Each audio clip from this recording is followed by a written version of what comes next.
Senior सहाफ़ी तज्ज़िया car Hamid Mir साहब ने हमें ज्वाइन किया है। मीर साहब लॉन्ग टाइम, मगर अब ज़ाहिर है आपको हमने ज़हमत देनी ही थी। अब फवाद चौधरी साहब को गिरफ़्तार कर लिया गया। मीर साहब, इमरान खान साहब की गिरफ़्तारी की इत्तलात से ये मामला शुरू हुआ और ज़मान पार्क पे लोग इकट्ठे हुए, तो आपके पास भी रात गए ऐसी इत्तलात थी कि क्या वाकई किसी का प्लान था इमरान खान को गिरफ़्तार करने का रात को, या अफवाह थी?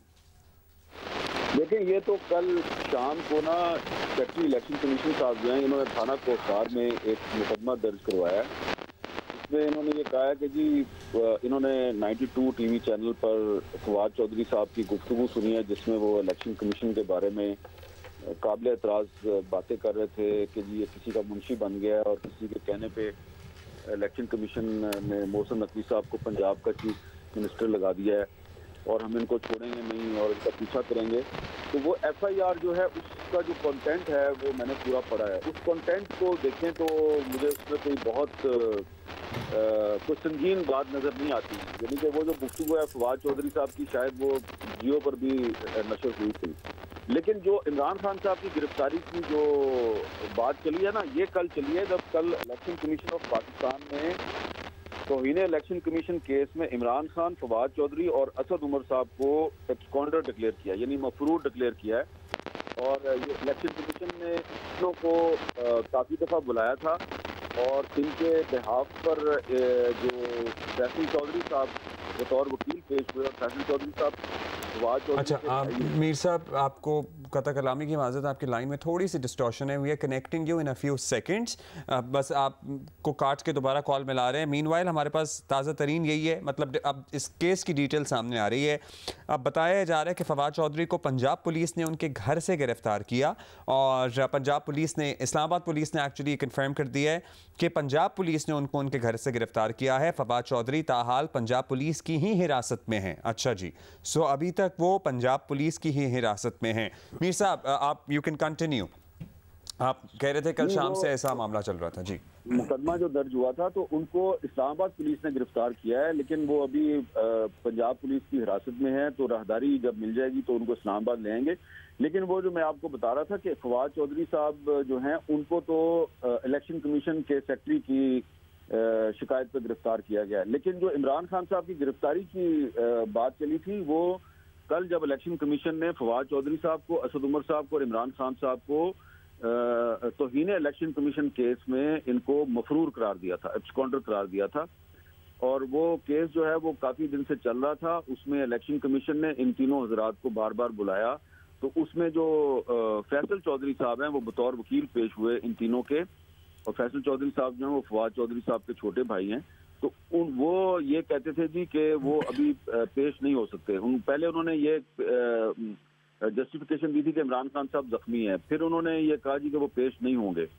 तो जब वो बार बार पेश नहीं हुए तो फिर इलेक्शन कमीशन ने उनको एब्सकॉन्डर डिक्लेयर कर दिया। तो जब किसी को एब्सकॉन्डर डिक्लेयर कर दिया जाए तो फिर उसके बाद जो कार्रवाई होती है उसमें उसको गिरफ्तार भी किया जा सकता है। तो इसलिए फवाद चौधरी साहब जो हैं उन्होंने कल बहुत सख्त लबो-लहजा इख्तियार किया था और धमकी अमेज अंदाज में ये कहा था कि अगर आप में हिम्मत है तो आप इमरान खान साहब को यहाँ से आगे गिरफ्तार करें। और उनको शायद पता था कि ये जिस केस में इमरान खान साहब को गिरफ्तार करना चाहते हैं उसमें मैं भी मतलूब हूँ। तो हो सकता है कि ये पहला मरहला हो, लेकिन जो मैंने जो FIR देखी है जो थाना कोसार इस्लामाबाद में दर्ज की गई है फवाद चौधरी साहब के खिलाफ, तो वो सिर्फ एक TV पर की जाने वाली गुफ्तगू है। और मेरा ख्याल है कि इससे पहले फवाद साहब और तहरीक इंसाफ के दीगर रहनुमा जो हैं वो इलेक्शन कमीशन नहीं बल्कि पाकिस्तान के दीगर इदारों के बारे में इससे ज्यादा सख्त लबो-लहजा इख्तियार कर चुके हैं। रेड लाइन इससे पहले बहुत मरतबा और बहुत मुख्तलिफ अंदाज में क्रॉस कर चुके हैं, लेकिन तब कुछ नहीं हुआ था और अब हो रहा है। तो क्या ये कोई सिग्नल देने की कोशिश की गई है? इसका कोई असर होगा? इससे पॉलिटिकल अनरेस्ट में इजाफा होगा? मीर साहब, व्हाट डू यू थिंक? एक तो उसमें मुझे ये लगता है कि कल जो लाहौर में कॉल दी गई थी तहरीक इंसाफ की तरफ से निगरान वज़ीर आला मोहसिन नकवी साहब के खिलाफ जो मुजाहरे की कॉल दी गई थी, तो उसको देखा गया है एक बैरोमीटर के तौर पे कि कितना उसका रद्द-ए-अमल है और उसमें लोगों का टर्न आउट कितना था, कितने लोग उस मुजाहरे में आए थे।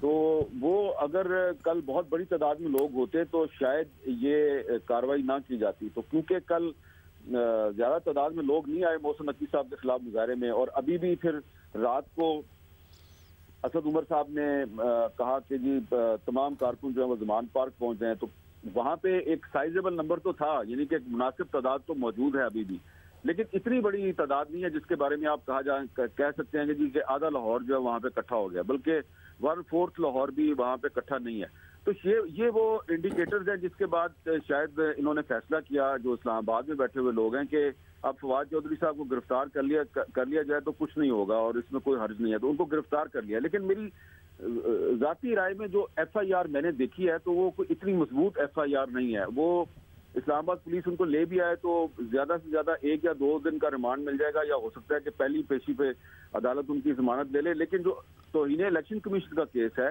اس میں عمران خان، فواد چودھری اور اسد عمر ان کو ایبسکانڈر ڈکلیئر کیا گیا ہے، اور فواد چودھری صاحب کو ہو سکتا ہے کہ اس کے بعد اس کیس میں گرفتار کر لیا جائے، دوسرے کیس میں گرفتار کر لیا جائے، اور اگر ان کو دوسرے کیس میں یعنی کہ توہین الیکشن کمیشن کیس میں گرفتار کیا جاتا ہے تو پھر جو باقی 2 ملزمان ہیں عمران خان اور اسد عمر، پھر ان 2 کو بھی گرفتار کیا جا سکتا ہے۔ لہٰذا ہم یہ نہیں کہہ سکتے کہ عمران خان صاحب کی گرفتاری کا کوئی خدشہ نہیں ہے، کیونکہ کل ان کو الیکشن کمیشن نے باقاعدہ ایبسکانڈر ڈکلیئر کر دیا ہے، مفرور ڈکلیئر کر دیا ہے، تو عمران خان اور اسد عمر ان دونوں کی گرفتاری کے خدشات امکانات بھی موجود ہیں۔